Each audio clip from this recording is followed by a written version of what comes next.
maanta madaarka caalamiga ah ee Cigaa International Airport ee magaalada Hargeysa si weyn loogu soo dhaweeyay Suldaan Cilmi Rooble Fure oo geesta kalena ahaa taliyihii ciidanka booliska Soomaaliland ee hore kaasi oo muddo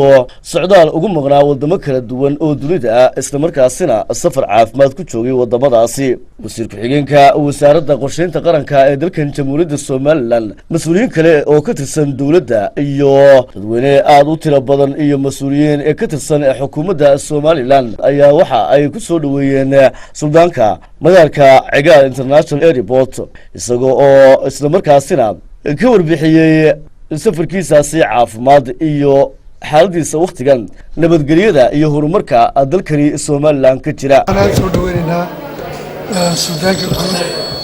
oo ka mid ah sudaanada ugu waaweyn gobolka Awdal oo ahaana taliyihii ciidanka booliska Jamhuuriyadda Soomaaliland mudana muusanayo dibadda ugu maqnaa maarta caafimaad waxaan ku soo dhaweynaa dalkiisa hooyo حالنا هذه السودو ذلكاجي وخشال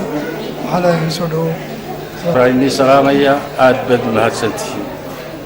وعوية حنون برانو تري نيروبي لو كنت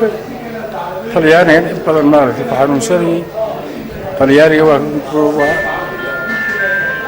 الحياة يسوون مجوري الحمد لله وحوية في عمل صاحب فاضي dalkaygana waxaan uga caafimaad awgeed marwa baxay marka ilaahay waxaan ku mahadinayaa dadkaygii oo nabada oo midaysan waxa weeye waa ilaahay baan ugu mahadnaqayaa inaan ku soo noqdo